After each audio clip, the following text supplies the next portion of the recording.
You are listening to Leaders and Legends, a podcast produced by Veteran Strategies and featuring conversations with fascinating and impactful men and women who have shaped our world, our communities, and our history.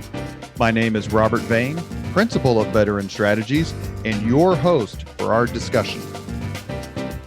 You are listening to Leaders and Legends, a podcast presented by Veteran Strategies, a local veteran public relations enterprise, and sponsored by Girl Scouts of Central Indiana, Garmond Construction, the Crown Plaza Hotel, Grand Hall, and Conference Center at Historic Union Station, the law firm of Bose, McKinney, and Evans, and the Bose Public Affairs Group, the McGinley's Golden Ace Inn, and McAllister Machinery, your friendly neighborhood Caterpillar dealer.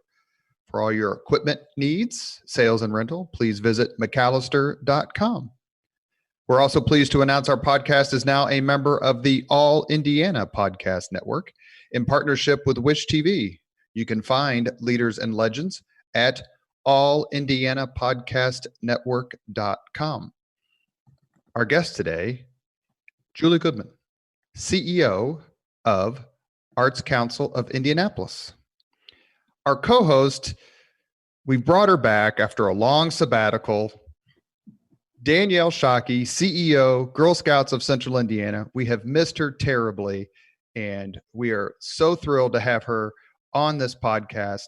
We hope all of you are doing well in these uncertain and certainly unprecedented times. We're very grateful for Julie, and we turn it over to Danielle as always so she can have the first word, and she's going to do the 5 questions, so she's going to have the last word. Danielle, go ahead. There's probably a joke in there, Robert, right? So, all right. So Julie, thanks for being with us today on this gorgeous sunny Wednesday in Indianapolis, and welcome to Leaders and Legends. How are you? I'm doing well. Thank you. Thank you so much for having me.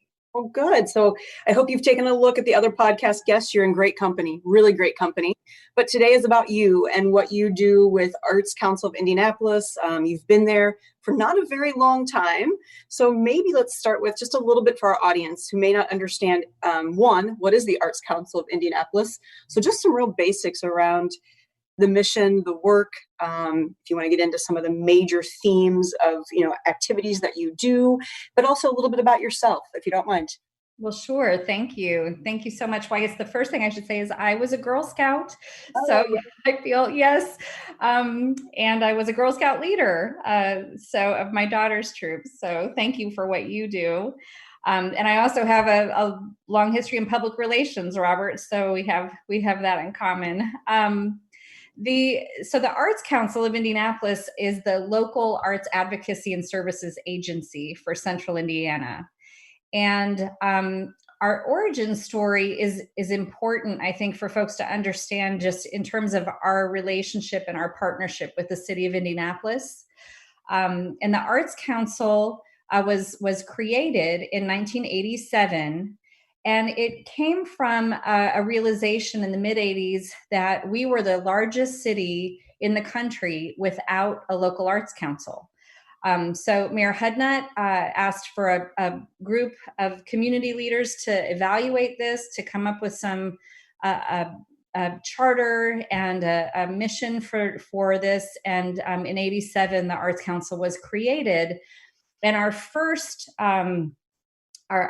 responsibility was really to serve as an arm's length agency in support of the city to be able to administer public funds to the arts. So that's really the essence of our mission still to this day, is to be a partner with the city of Indianapolis in the distribution of public funds. And today that looks like the allocation of $1.4 million to 70 arts organizations in our community. So that is kind of the core of what we do. But our mission specifically states that we exist to foster meaningful engagement in the arts by nurturing a culture where artists and arts organizations thrive. And we're unique in the realm of arts agencies in that respect, that we serve both organizations and artists And we do that through the grant making that I mentioned. So in partnership with the city of Indianapolis and the annual grants program, we also operate a number of artist fellowships that are funded through private philanthropy. We have an artist services team that helps with professional development, capacity building, artist engagement. And that shows up in the community through programs like Welcome Race Fans and the Mask Up Indy commissions that we just did in partnership with the city. We have an arts education partnership with Indianapolis Public Schools that's very important to us and helps ensure that every student in our city has equitable access to arts education and experiences. We manage the public art program for the city, and so we help support the Public Art for Neighborhoods program and other public art initiatives. And the community probably knows us through the 46 for 46 mural program for the Super Bowl. So a lot of work on public art partnerships, collaborations, integration into major citywide events. And then another thing that's unique about the Arts Council is that we own and operate 2 venues. And not all arts councils have that, but we have the Arts Garden. The Indianapolis Arts Garden is owned and operated by the Arts Council, and then also Gallery 924. So it's unusual that we have venues where we can engage artists, we can present art and art experiences in the community. And those are also important. The Arts Garden in particular, in terms of our revenue and our ability to be able to support our mission. And then finally, advocacy and marketing, of course, is key to what we do. That's a great kind of overview. And I want to actually toss it to Robert with this, with this connection, if you don't mind. So you talked about the genesis of the organization in 1987.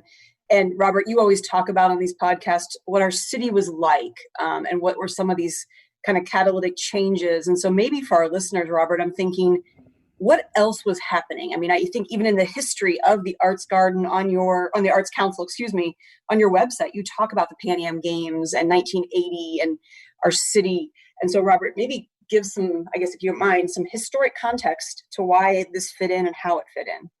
Well, we would need David Frick and Mark Miles and Ted Boehm and Allison Langdon and other folks who have appeared on the podcast to really give a sense of history. What they've detailed for us, and including folks like Bill Benner and others who were involved in the media or leading the city in the mayor's office or working in nonprofits, is that no city comes together like Indianapolis does.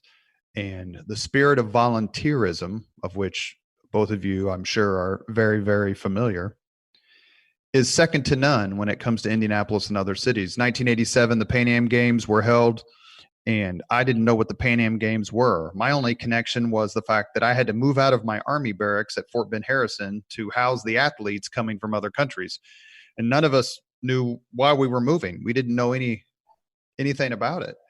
But one of the points of starting my podcast was to talk to folks who've done amazing things, including talking to you, Danielle, and talking to you, Julie, and people like Ted Boehm, who oversaw the transformation of what P.E. McAllister once called an oval in the cornfield, which was Indianapolis, into a city capable of hosting Pan Am Games, National Sports Festival, and obviously the Super Bowl.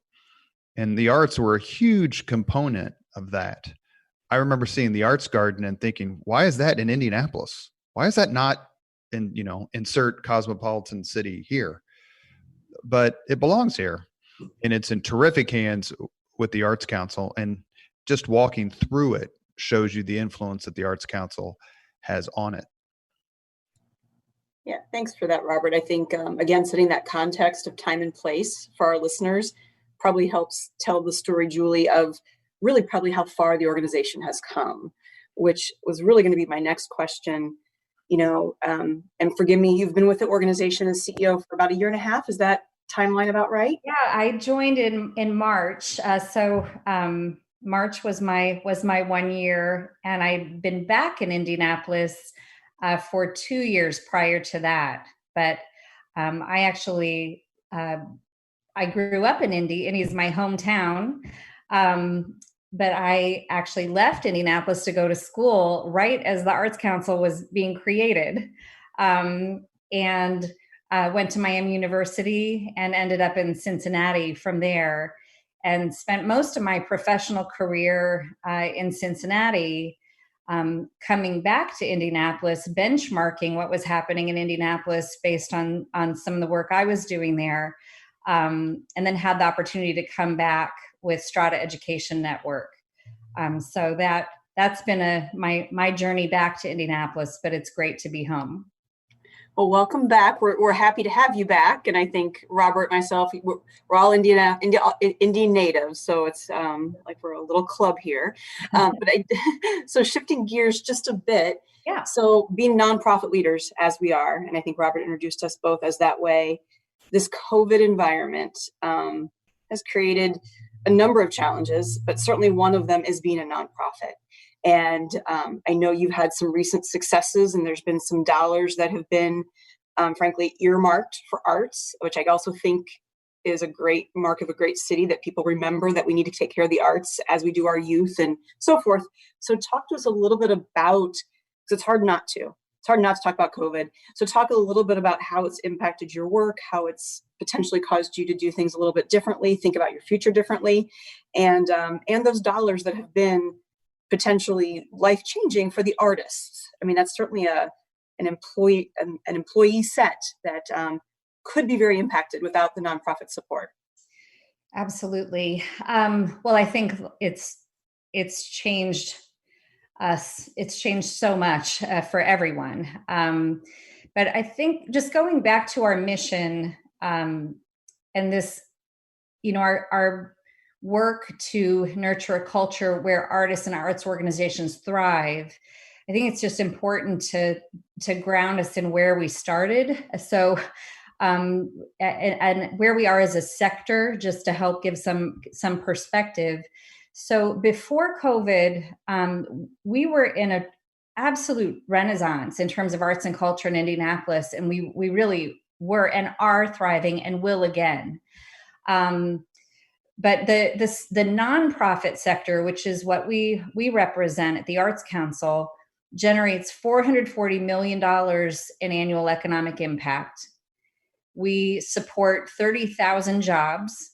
About half of those are independent artists and contractors and freelancers and gig workers.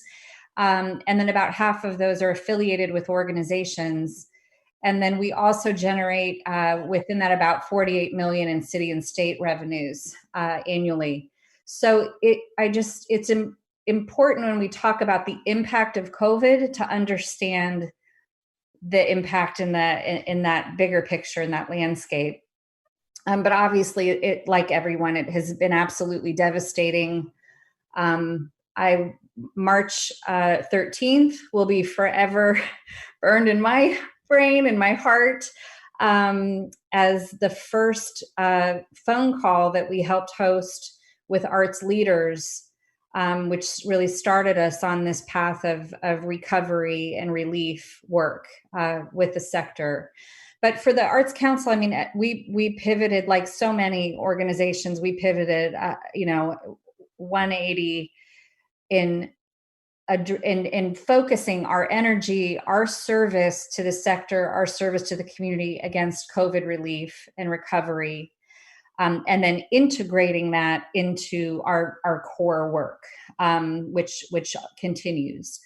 So the first thing we did is just try to get an assessment, and being the advocacy agency for the sector, just making sure that we had a handle on the impact and had data to be able to communicate the impact.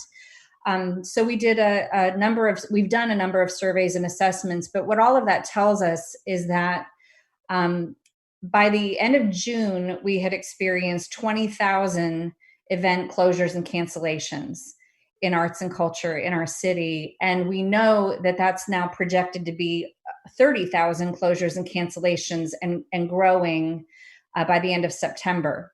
And so when you think about that, then the cascade of all of the financial impacts what that means for our sector is that we're experiencing about $8.6 million in financial losses every month. That looks like $50 million in losses by the end of September.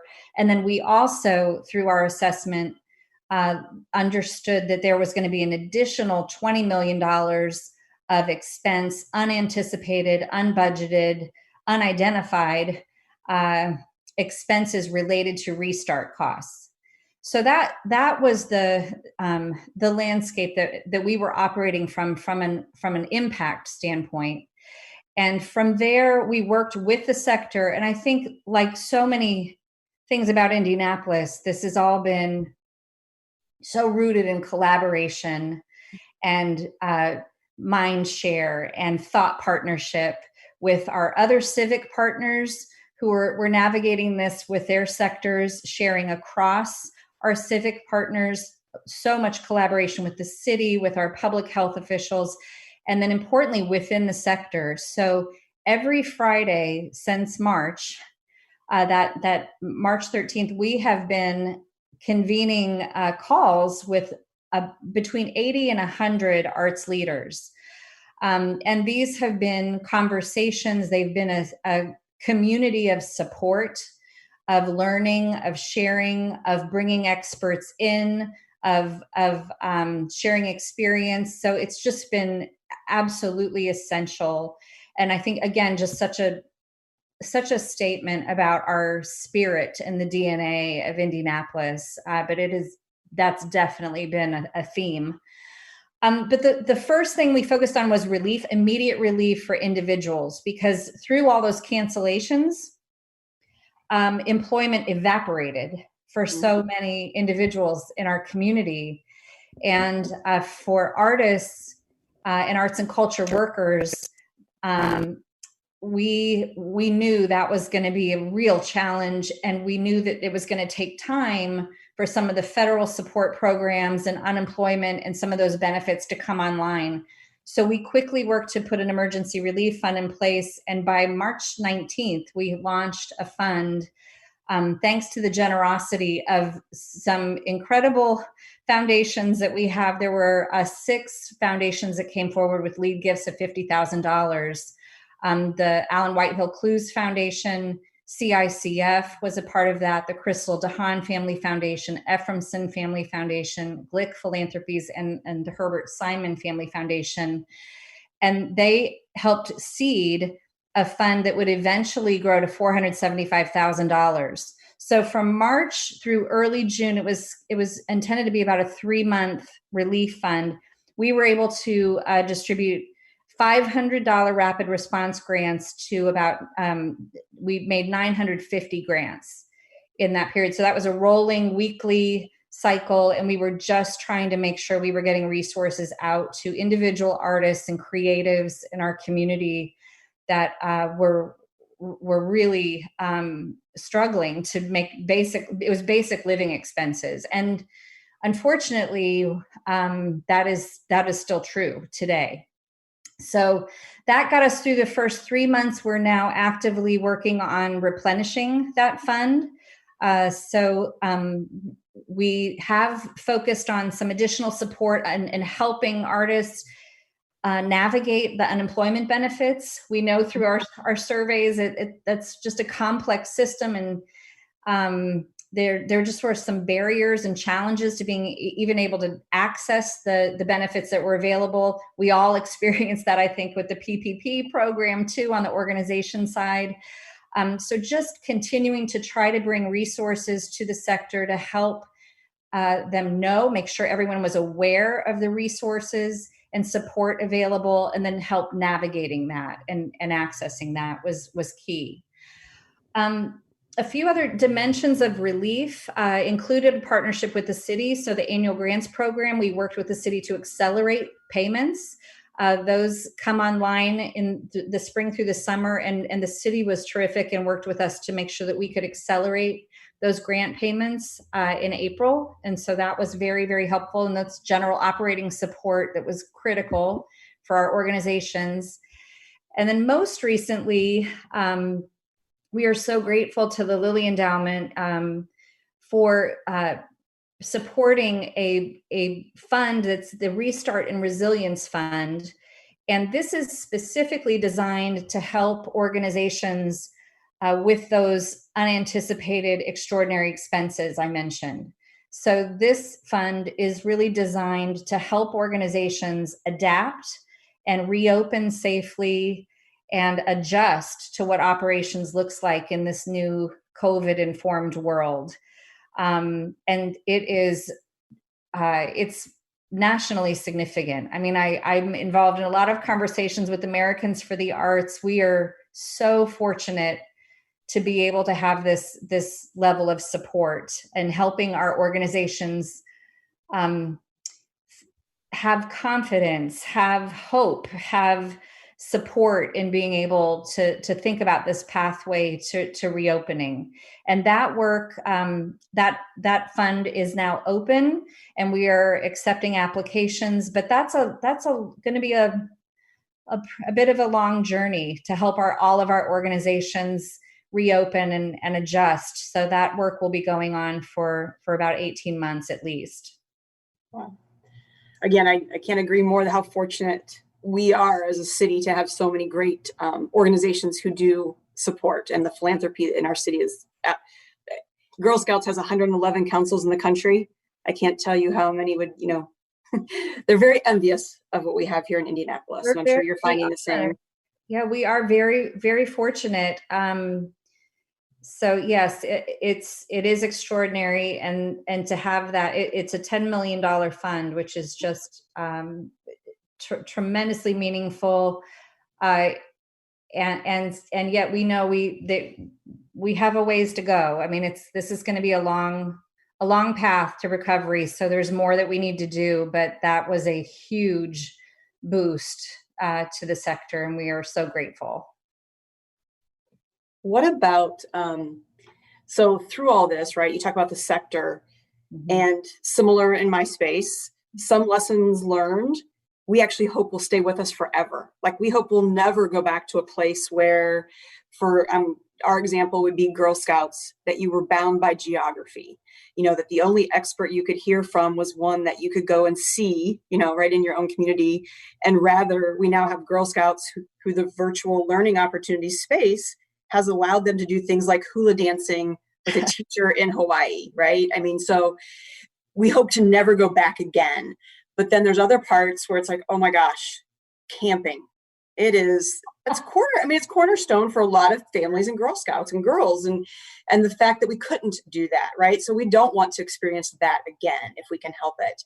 So I'm curious, in the arts sector, Julie, are there some pivots that you're all thinking, wow, this is really going to change the face of arts, and we're happy? And or are there spaces in the sector where you're like, oh, this is devastating, and we have to make sure it gets back as soon as possible? Yeah, I love that. And it's actually, I think, maybe a little similar to what you were describing. There are good things. There's a lot of innovation that is coming from this experience. There's a lot of collaboration that's coming from this. I think it's broken down.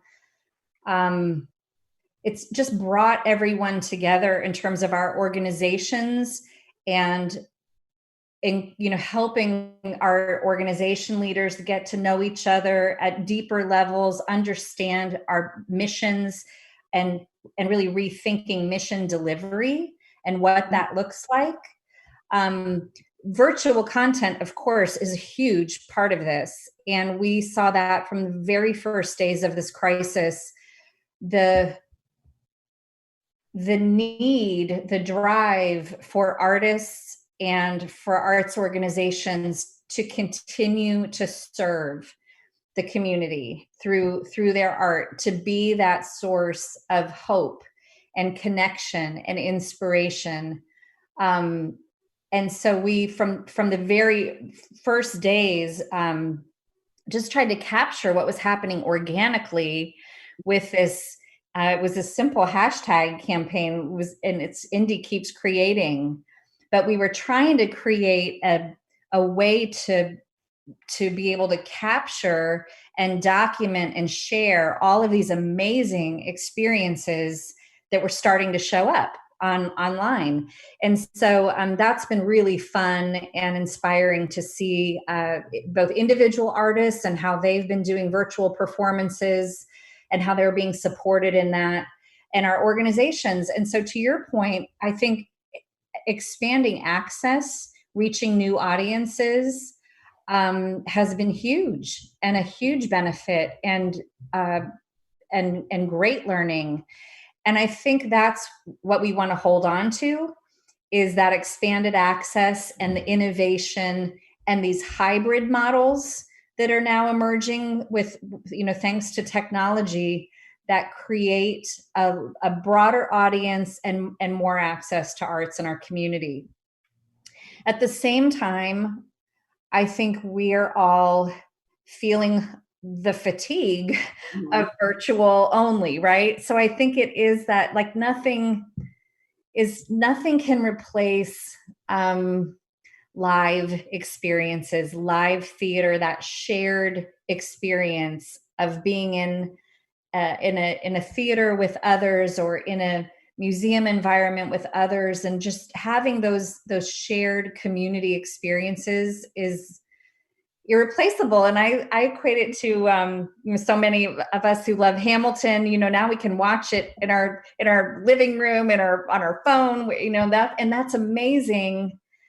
But it is not the same as being in the theater and having that experience live. So I think it's very much to what you're saying, is there is good that's coming from this, and we want to hold on to that, and we will. And boy, we can't wait to be able to get back in the theater and have and in our venues and have those shared experiences together. So I told Robert I kind of have one more, and then I'm going to let him have some space, and then I'll likely have another question or two. But thinking about our young artists and our youth in the school spaces and how different their lives look. And I have 4 daughters. Obviously, my organization represents thousands of little girls. And so how does it hurt your heart and maybe it's not, right? Maybe you love the fact that they're figuring out ways to do their orchestra practice via Zoom. Oh. But are you at all worried about, as they're moving to a virtual or a virtual hybrid, and they have to decide which classes have to be priority, frankly, right, at the high school? And I've heard a lot about, I don't get to do my choir class, or we're not having this class. How is the Arts Council at all involved in helping lift up that, to me, maybe potentially a new normal for the short term? Does it worry you? Do you think we'll get back to normal? It's always been kind of a challenge. That is a huge concern. And I get actually really emotional even talking about this, because it's so important. And arts education, we're already hanging on by a thread in terms of arts education and access in our schools, and getting real estate and resources to be able to support that. It was already tough. So yes, we are very concerned, and we know it is a lifeline for these kids, and the impact that it has on their academic outcomes, on their attendance, on the socio-emotional learning benefits that it has, and especially coming out of this experience and the trauma. We don't even know yet what all of this is doing to our kids. We know what a lifeline the virtual experiences have been. And so I think right now, one of the priorities that we're working on with IPS, which in our community, again, has done such an amazing job of really jumping in and trying to close the digital divide, right? So making sure, the understanding that we're going to be in some form of virtual here for a while, making sure that we are supporting access to arts programming as a part of that curriculum. So that's one of the first things that we've been focused on, and making sure that we're supporting organizations and artists in IPS and making those connections. And then we are worried about what it looks like, and it may take some time, because so many of our experiences are about visiting artists coming into the schools, or about field trips and creating those opportunities and experiences. And we know that that's going to be challenging for a while. So I think we have a wonderful relationship with IPS. It's a strong partnership. They have a strong commitment to the arts. Alicia is on our board. We're so grateful to have the superintendent on our board.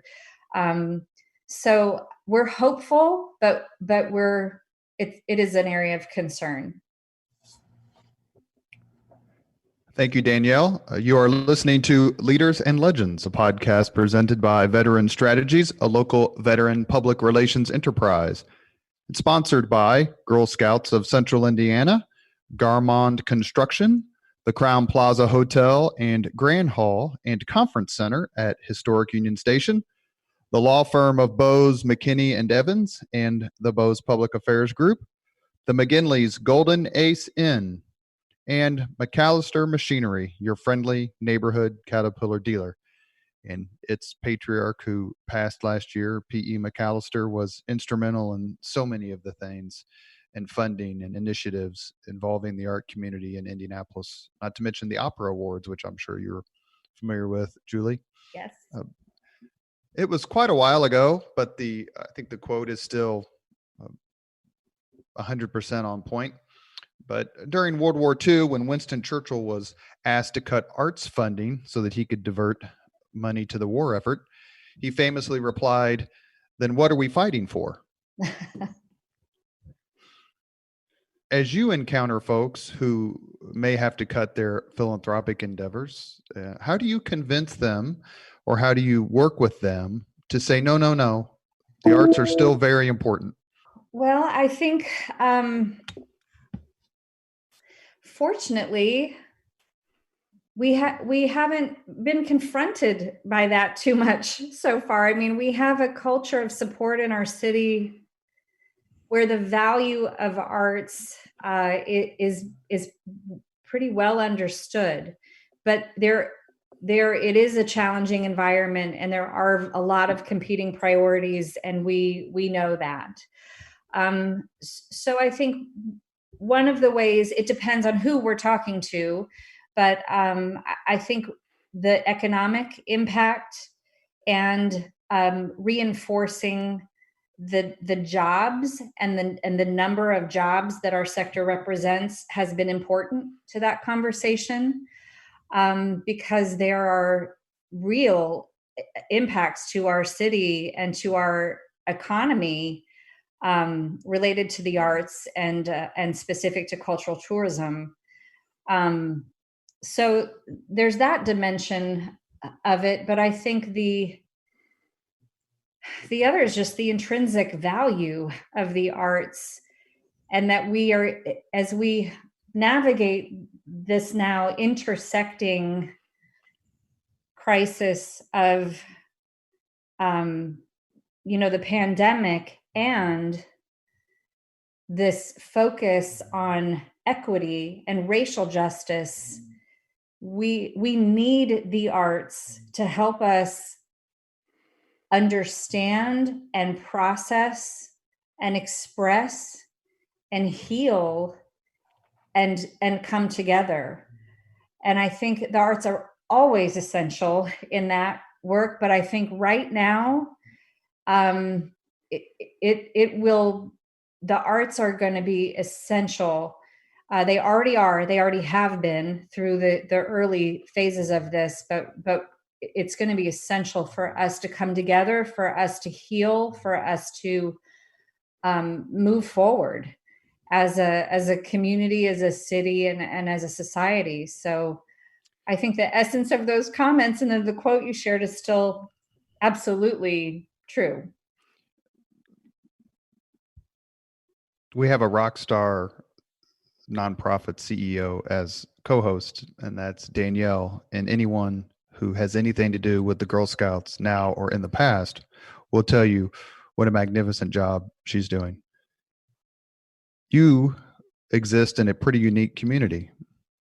Are there other nonprofit CEOs in or out of the arts sector who you say, I'm really glad I know her or him? Oh my goodness. Well, yes, I think the civic partnerships in Indianapolis are extraordinary. And in addition to being on weekly calls with arts leaders who I'm inspired by every day, the arts administrators in the city are extraordinary. The civic leaders we've also been having calls once a week to support and share and collaborate. And so, and a number of them are also on my board. So I have the dual pleasure of interacting with them in multiple levels. But, Visit Indy and Leonard, Michael Huber at the Chamber, Ryan Vaughn at Indiana Sports Corp, Sherry, downtown Indy, it's hard to express how important and meaningful it's been to have personal support from them and professional support, but the openness, the vulnerability, the sharing has been incredible. And one of the things that really has stood out to me, and you've probably done this, Danielle, it's just people taking time to stop what they're doing and call and check in. And so I've had that experience where some very busy people in our community just reached out to say, hey, I just want to thank you for what the Arts Council is doing. I want you to know we see you, we see what you're doing. But I just want to check in on you personally. Mm-hmm. And that, it just made a huge difference. And it also reminded me of the importance of that. And for all of us as leaders right now, to make sure we're taking time to do that with our staff, with our boards, with our networks. But I think, especially as this continues, we are in this kind of long road ahead, to not lose sight of the impact that can have. One person I want to mention, and you mentioned his name, actually I brought up to him. So do you want to give a shout out to Mr. Tony Mason from the Urban League, and maybe you two can come on one time and sing the Miami of Ohio fight song if there is one? Honor. Yes, we'd be happy to. Produce some terrific people, Miami of Ohio, especially my friend Derek Ruddleman, who's an Yes, I had the pleasure of working with Derek at Strata. He's education expert, absolutely brilliant, and we should say condolences to Derek. It's been a few months, but he lost his wife, Shelley. Shelley was my boss when I worked at the Crown Plaza Union Station 25 years ago, who is currently one of our sponsors.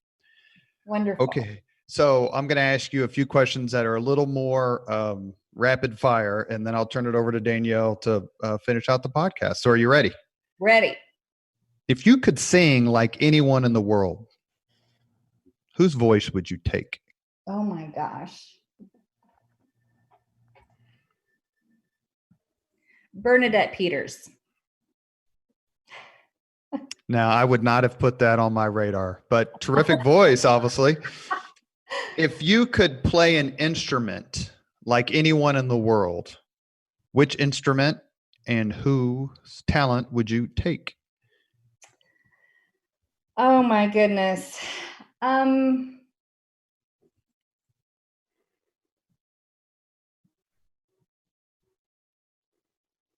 This is so hard because it's like asking for favorites, and I have too many. We're a bare knuckles podcast, we don't, Julie, we don't let people slide. I know. I'm going to stick with singers. I'm going to say Denise Graves. It's her voice and the soul of her performance It stays with me. If you could paint like anyone in history, whose painting skills would you like to have? Oh my gosh. I'm on a roll right now, but I'll go with Seurat. Excellent. Your major is in your degrees in communications. And as I mentioned before the podcast, and I'll say it again, Amanda Kingsbury is a dear friend and absolutely terrific at what she does. And probably the greatest film noir expert I've ever met in my entire life. And communications is very important. Obviously, I do it for a living through Veteran Strategies, my PR company. Danielle's had to do it a lot through the Girl Scouts, and Dina Potter, her PR person, is absolutely magnificent. But when it comes to communicating your message, whether you're sitting in front of a bunch of folks whom you'd like to give money or would like to receive money, get donations from, or speaking in front of an audience, what are the key messages, not only for the Arts Council, but for you personally, that seem to make good things happen?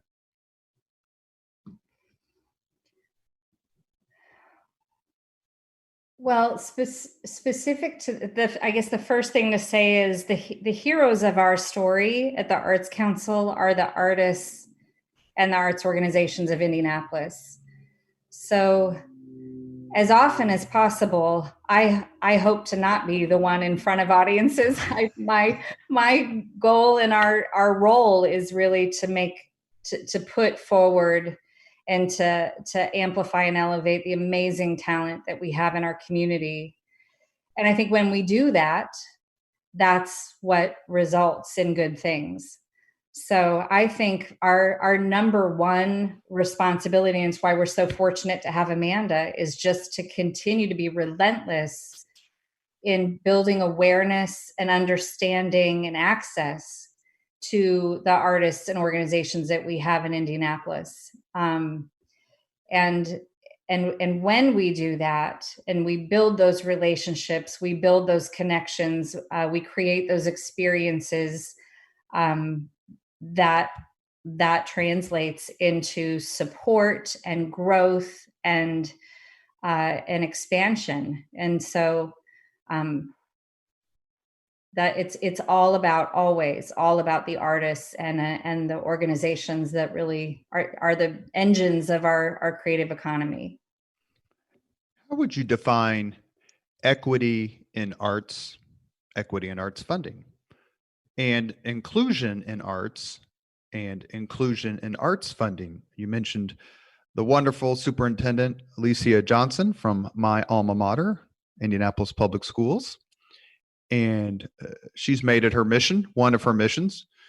And I remember art class in IPS, mostly because my next door neighbor and I had a paste eating contest, I think almost every day.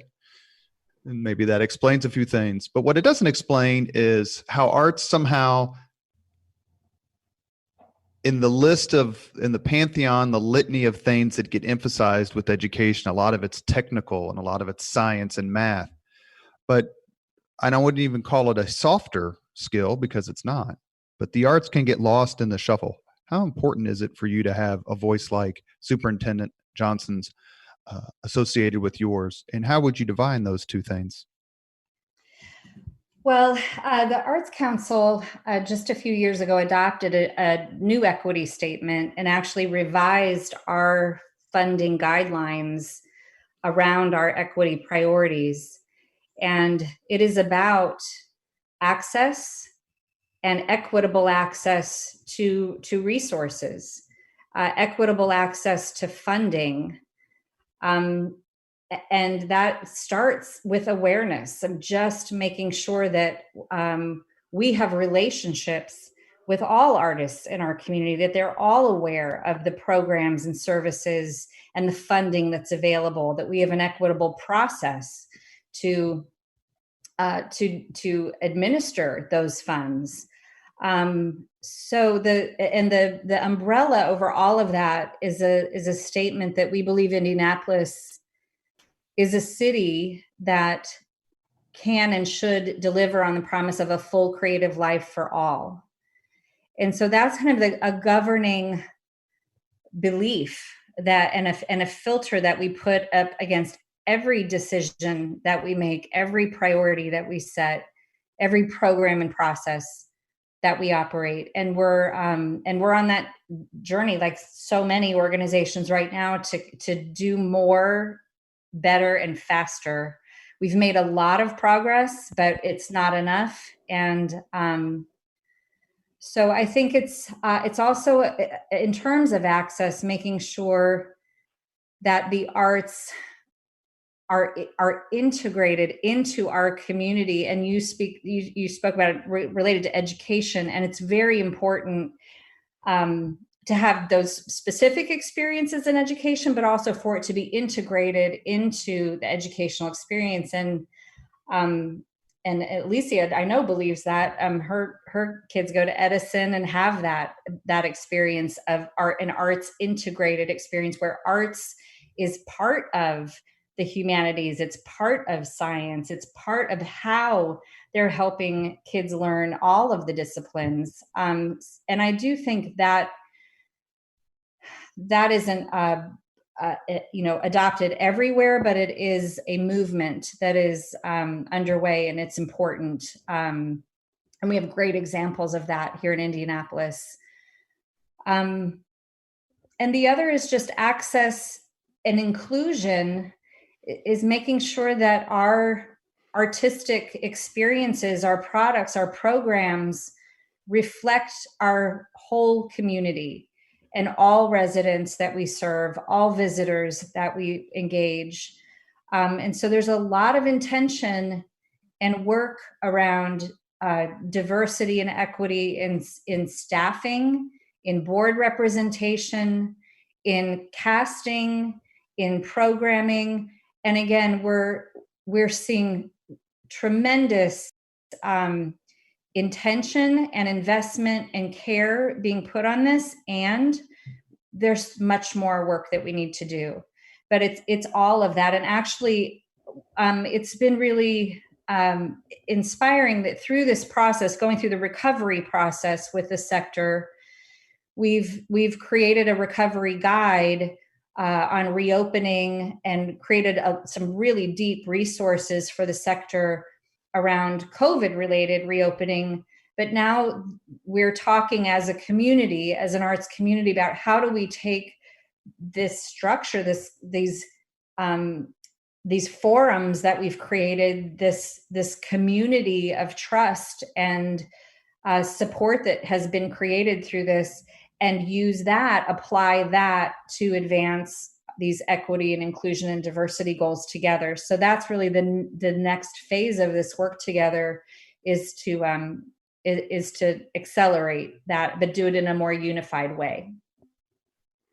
Thank you for that. I know it's kind of an open-ended question, but I know it's an important message for the Arts Council and you personally. So I wanted to give you an opportunity to articulate it. Thank you. Danielle, take us home. All right. And as I always do to you, Robert, I have to insert one more before the last five. So Julie, Girl Scouts across the country has 4 pillars. One of them is STEM, one of them is outdoor adventure, entrepreneurship. And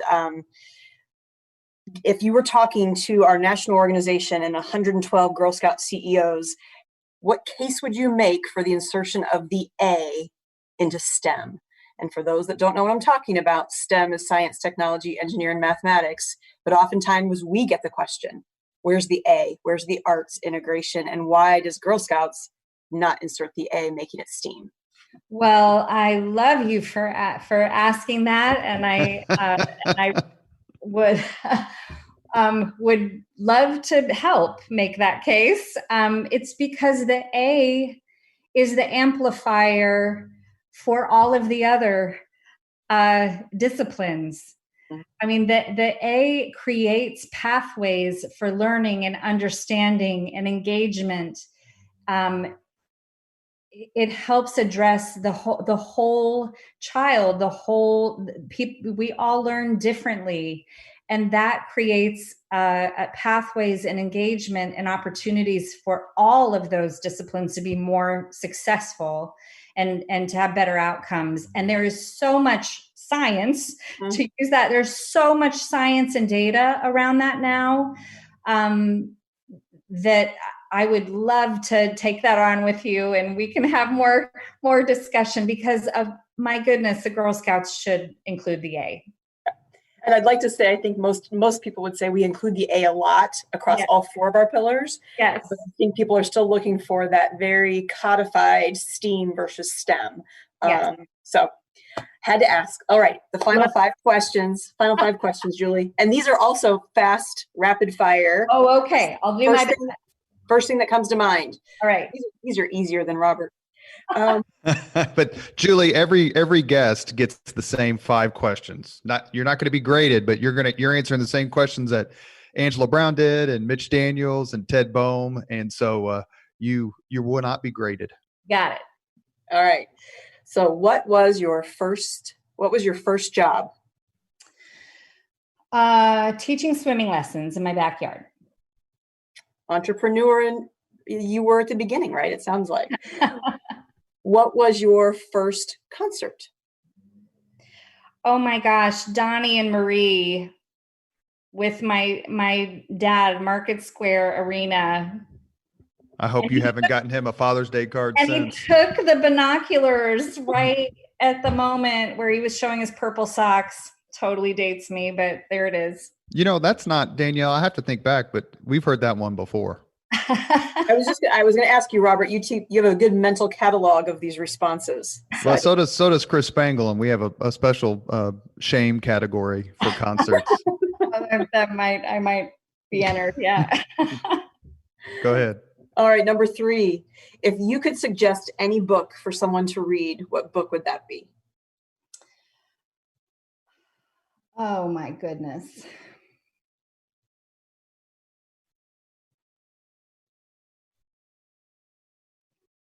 Well, I'm going to fail on that because there's too many.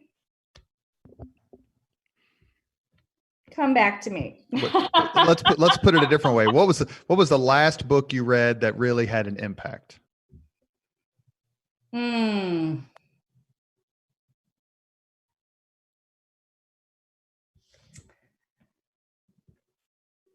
Well, I'm rereading it right now. It's not the best book, but it's a really good one. It's Good to Great for nonprofits. And also, I think, and you'll probably appreciate this, Simon Sinek, and It Starts With Why is also one that I lean on a lot. Those are professional, but that's kind of what I've been looking at recently. Okay. There's no bad answer. So I don't think he has a shame list there, Robert. You can't judge people's literary choices. No, I won't. We'll notice that there's no H in your STEM for history, but yeah. And I'll be hearing from my friend Kira on that. I obviously need to make time for a book club somewhere in here. Yeah. I wouldn't mess with Kira. I know. Studs. I would do as she asks. Go ahead, Danielle. I'm sorry. All right, it's okay. If you could witness any event in history, be there as it happened, what event would you have chosen? Oh, is this past? You know what? Can I make it a future event, and can I make it around the eradication of systemic racism in our society? So, all right. I'm not the rule maker, so Robert, inspired by what's happening in our city, and thinking a lot about that right now. Absolutely. It will hopefully be history soon, right? Behind us. Well, hopefully we'll see significant progress in our lifetime, but I think we're in an extraordinary moment to see some real movement on this. I hope so. Well, then your answer for number 5 might be linked. I'll be curious. The 5th question is, if you could have dinner with anyone living today, 2 hours off the record, just a chat, who would you choose? Well, I would have said Toni Morrison, but she's no longer with us. So today, right now, I'll say Michelle Obama. Okay. Well, Julia, she's been popular. Not Barack Obama's been, I think, probably the most frequently cited dinner guest. I'd have to check with Chris, but he's got to be 1 or 1A. Mm-hmm. And I guess I'll go back to the book and say Beloved. That's one that was that's really special for me. So. You have been listening to Leaders and Legends, a podcast presented by Veteran Strategies, a local veteran public relations enterprise, and sponsored by Girl Scouts of Central Indiana, Garmond Construction, the Crown Plaza Hotel and Grand Hall and Conference Center at Historic Union Station, the law firm of Bose, McKinney, and Evans, and the Bose Public Affairs Group, the McGinley's Golden Ace Inn, and McAllister Machinery, your friendly neighborhood Caterpillar dealer. Our guest today has been Julie Goodman, President and CEO, Arts Council of Indianapolis. Our co-host has been Danielle Shockey, CEO, Girl Scouts Central Indiana. Thank you both so very much for coming on the Leaders and Legends podcast. We enjoyed the conversation very much. And thank you both for what you do, especially when it comes to keeping our kids mentally healthy and happy during this very difficult time in our classrooms. Thank you very much for listening to Leaders and Legends, brought to you by Veteran Strategies Incorporated. If you want to contact us about this program or our menu of public relations services, please send us an email at robert@veteranstrategies.com. That's robert@veteranstrategies.com.